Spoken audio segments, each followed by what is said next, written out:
Bismillahirrahmanirrahim. Assalamualaikum warahmatullahi wabarakatuh. Selamat pagi semua. Bagaimana kabar kalian pada pagi hari ini? Alhamdulillah sehat semua ya. Seperti biasanya, sebelum kita memulai pembelajaran, marilah kita berdoa bersama-sama menurut agama serta keyakinan kita masing-masing. Berdoa dimulai. Berdoa selesai. Selanjutnya, Ibu akan mengabsen kalian terlebih dahulu. Apakah semuanya hadir? Alhamdulillah hadir semua ya. Baik anak-anak, sebelum kita masuk ke sub materi baru, Ibu akan menanyakan kepada kalian materi yang kita bahas minggu lalu. Ada yang masih ingat materi apa? Ya, benar sekali, yaitu tentang suhu dan kalor. Nah, di antara kalian ada yang bisa menyebutkan apa itu suhu dan apa itu kalor? Ya, benar sekali. Bahwasanya suhu adalah derajat panas dan dingin suatu benda, dan kalor adalah suatu bentuk energi yang berpindah dari benda yang bersuhu tinggi ke benda yang bersuhu rendah. Langsung saja, pada pagi hari ini kita akan membahas sub materi baru, yaitu perpindahan kalor. Nah, adapun tujuan dari pembelajaran kita yaitu kita mampu mengetahui konsep serta menganalisis perubahan kalor secara konduksi, konveksi, dan radiasi. Baik anak-anak, tentunya di dalam kehidupan sehari-hari kalian sering menjumpai terkait peristiwa perubahan kalor.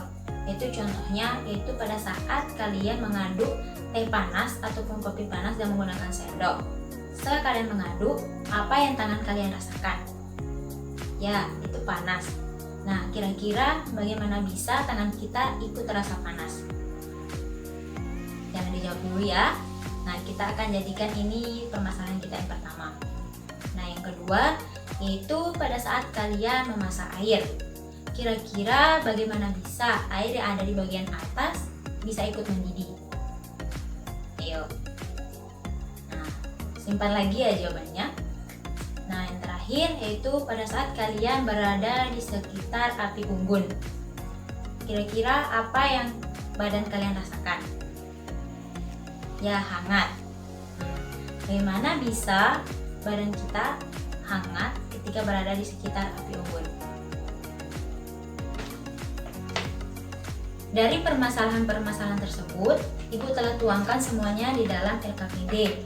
Nah, silahkan kalian cermati bersama LKPD yang telah Ibu bagikan sebelumnya bersama kelompok kalian. Nanti kalian bisa menjawab permasalahan-permasalahan tersebut, kemudian membuat hipotesisnya. Setelah kalian membuat hipotesis, di sini ada langkah-langkah percobaan untuk menguji kebenaran dari hipotesis yang kalian buat. Baik, silakan dimulai.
kita telah melaksanakan 3 percobaan, yaitu tentang perubahan kalor secara konduksi, konveksi, dan radiasi.